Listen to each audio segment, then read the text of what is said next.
ఈ మీటింగ్‌కి పవన్ కళ్యాణ్ రాలేదు. ఆయనకి ఆరోగ్యం బాలేదని. సో, ఈ మీటింగ్ జరిగిన తర్వాత ఒక వార్త ఇప్పుడు వైరల్ అవుతుంది. అదేంటంటే ప్రత్యేకంగా చంద్రబాబు మంత్రులకి క్లాస్ పీకాడని చెప్తున్నారు. ఆల్రెడీ గత కొంతకాలంగా చంద్రబాబు ఎమ్మెల్యేలకు కూడా క్లాసులు పీకుతున్నాడు ఎక్కడికక్కడ. ఎందుకంటే 10 నెలల్లో ఎమ్మెల్యేల మీద తీవ్ర వ్యతిరేకత వచ్చింది. సో, ఆ సందర్భంగా ఆహ్, వాళ్ళు ఎమ్మెల్యే చేసే తప్పుల వల్ల ప్రభుత్వానికి ఇబ్బంది పడుతుంది. నేను, లోకేష్ చాలా కష్టపడుతున్నాం రాష్ట్రాన్ని అభివృద్ధి చేయాలని. వీళ్ళ వల్ల మాకు ఇబ్బందులు వస్తున్నాయనేది చంద్రబాబుకున్న కోపం. అట్లాగే తెలుగుదేశాన్ని సపోర్ట్ చేసే మీడియా కూడా ఎక్కడికక్కడ స్థానికంగా ఎమ్మెల్యేలు ఏ రకంగా ప్రజల వనరులను దోచుకుంటున్నారు, ప్రజలకు ఇబ్బంది కలిగించే విధంగా వ్యవహరిస్తున్నారు. చాలా చోట్ల వైసీపీ నాయకులతో, లోకల్ నాయకులతో కుమ్మక్కైపోయి వనరులు కావచ్చు, అంటే ఇసుక కావచ్చు, మద్యం కావచ్చు, గ్రావెల్ కావచ్చు, మైన్స్ కావచ్చు, ఇలాగ అక్కడ లోకల్గా ఏ వనరులు ఉంటే ఆ వనరులు, వాటితో పాటు కలెక్షన్స్, అంటే కింద మటన్ కొట్టు దగ్గర నుంచి వదిలిపెట్టలేదు. అందరు వ్యాపారస్తుల దగ్గర వాళ్ళు మామూలు కలెక్ట్ చేయడం జరుగుతుంది పెద్ద ఎత్తున. సో, రియల్ ఎస్టేట్ కావచ్చు, ఇతర వ్యాపారాలు కావచ్చు, ఇవన్నీ పెద్ద ఎత్తున జరుగుతున్నాయి. దీన్ని అడ్డుకట్ట వేయకపోతే చంద్రబాబుకి ఇబ్బంది అవుతుంది. గతంలో కూడా 2019లో కూడా ఇదే జరిగింది. ఎమ్మెల్యేలు చేసిన అరాచకాల వల్లే చంద్రబాబు ఓడిపోయేటప్పుడు కూడా అని తెలుగుదేశం సపోర్ట్ చేసే మీడియానే మాట్లాడుతుంది. ఇప్పుడు కాంటెక్స్ట్ ఏంది? చంద్రబాబు మంత్రులను ఎందుకు తిట్టాడు, లేకపోతే మందలించాడా, ఏ భాష అన్న వాడినా మంత్రులను మాత్రం సీరియస్గా క్లాస్ పీకాడు. ఎందుకంటే ప్రధానంగా 2 కారణాలు. ఒకటి, ప్రజల్లోకి వెళ్ళి తమ చేసే గొప్ప పనులని ప్రజల్లోకి వివరించాలని. ఆయన ఆ సందర్భంగా ఒక మాట వాడాడని కూడా వార్తలు వచ్చాయి. అదేంటంటే దేశంలోనే ఎక్కడా లేని విధంగా మనం సంక్షేమ కార్యక్రమాలు అమలు చేస్తున్నాం, దీన్ని మీరు ప్రజల్లోకి తీసుకెళ్ళాలని. ఆ మాట చెప్పినప్పుడు అందరూ మంత్రులు నవ్వినారని కూడా చెప్తున్నారు. ఎందుకంటే సంక్షేమ కార్యక్రమాలు, ముఖ్యంగా సూపర్ 6 అసలు అమలే చేయలేదు ఈ ఇయరు. మా ఎవ్రీ చైల్డ్కి 15,000 ఇస్తామని ఇవ్వలేదు. రైతులకి రైతు భరోసా కింద 20,000 ఇస్తామని ఇవ్వలేదు. నిరుద్యోగ భృతి ఇవ్వలేదు.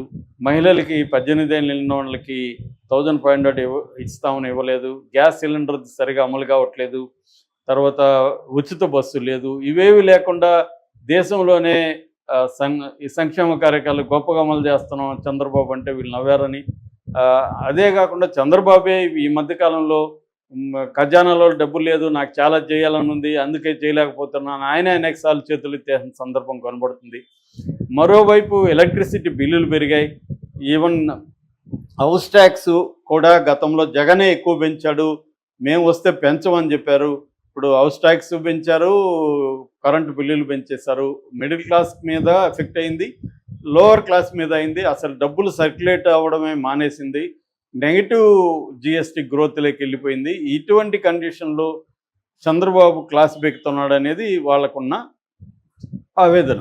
రెండవ కారణం చంద్రబాబు క్లాస్ బెక్కడానికి, ఈ మధ్యకాలంలో జగన్ యాక్టివ్ అయ్యాడు, అగ్రెసివ్ అయ్యాడు, వైసీపీ వాళ్ళు అగ్రెసివ్ అయ్యారు. జగన్ అనేక విమర్శల్ని ముందుకు తీసుకొస్తున్నారు. ముఖ్యంగా ప్రధానంగా ఈ మధ్య 2 సంఘటనలు చోటు చేసుకున్నాయి.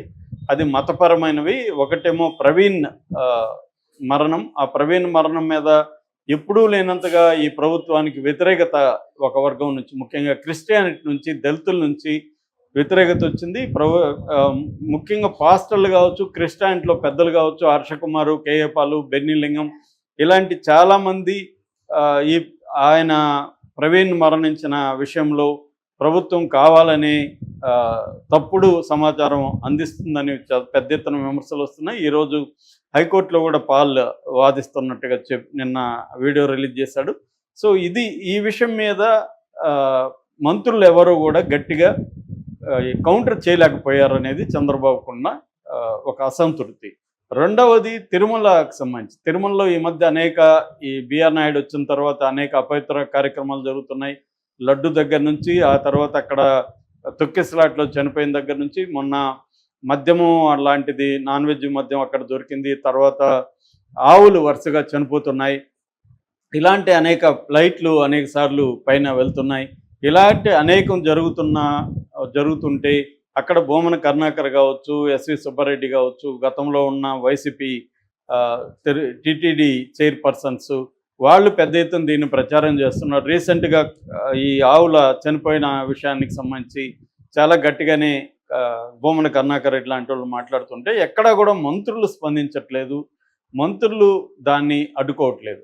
అంటే ఒకటి, ప్రభుత్వం చేస్తున్న మంచి పనులను ప్రజల్లోకి తీసుకుపోవడంలో మంత్రులు ఫెయిల్ అవుతున్నారు. 2, ప్రతిపక్షం ముఖ్యంగా జగన్ అండ్ కో చేస్తున్న ప్రచారాన్ని, వీళ్ళ భాషలో దుష్ప్రచారాన్ని అడ్డుకోవడంలో మంత్రులు ఫెయిల్యూర్ అవుతున్నారు. ఎవరు కూడా మంత్రులు జగన్‌కి యాంటీగా ప్రెస్ మీట్లు పెట్టి మాట్లాడట్లేదు అన్న ఒక అసంతృప్తి చాలా గట్టిగానే చంద్రబాబులో ఉంది. ఆయన గట్టిగా మాట్లాడినాడని చెప్తున్నారు. అయితే మంత్రుల పక్కకొచ్చి అక్కడ పెద్దగా ఏం మాట్లాడలేదు కానీ పక్కకొచ్చి మంత్రులు చాలా అసంతృప్తి వ్యక్తం చేశారు చంద్రబాబు మీద. వీళ్ళు తండ్రి కొడుకులు మొత్తం రాష్ట్రాన్ని గుప్పెట్లో పెట్టుకున్నారు, మనకేం అసలు లేదు, అధికారులు ఎవరు మా మా మాట వినట్లేదు, ముఖ్యంగా మొత్తం కూడా మన లోకేష్ ఆధ్వర్యంలో నడుస్తుంది, ఏ అధికారి కూడా మా మాట వినట్లేదు, మా విషయాల్లో పేషి విషయాల్లో కూడా జోక్యం చేసుకుంటున్నారు. రీసెంట్గా మంత్రి కొల్లు రవీంద్ర ఓఎస్డీని మార్చడానికి సీఎం ఆఫీసు నుంచి రికమెండ్ చేసి మార్పిచ్చారు.